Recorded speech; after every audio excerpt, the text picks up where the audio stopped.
اے ایمان والو، اللہ پر ایمان رکھو اور اس کے رسول پر اور اس کتاب پر جو اللہ نے اپنے رسول پر اتاری ہے اور ہر اس کتاب پر جو اس نے پہلے اتاری تھی، اور جو شخص اللہ کا، اس کے فرشتوں کا، اس کی کتابوں کا، اس کے رسولوں کا اور یوم آخرت کا انکار کرے، وہ بھٹک کر گمراہی میں بہت دور جا پڑا۔ جو لوگ ایمان لائے پھر کافر ہو گئے، پھر ایمان لائے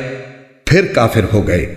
پھر کفر میں بڑھتے ہی چلے گئے، اللہ ان کو بخشنے والا نہیں ہے اور نہ انہیں راستے پر لانے والا ہے۔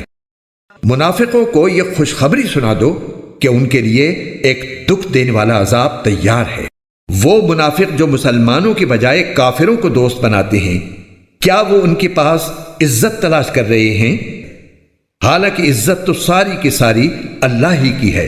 اور اس نے کتاب میں تم پر یہ حکم نازل کیا ہے کہ جب تم اللہ کی آیتوں کو سنو کہ ان کا انکار کیا جا رہا ہے اور ان کا مذاق اڑایا جا رہا ہے، تو ایسے لوگوں کے ساتھ اس وقت تک مت بیٹھو جب تک وہ کسی اور بات میں مشغول نہ ہو جائیں، ورنہ تم بھی انہی جیسے ہو جاؤ گے۔ یقین رکھو کہ اللہ تمام منافقوں اور کافروں کو جہنم میں اکٹھا کرنے والا ہے۔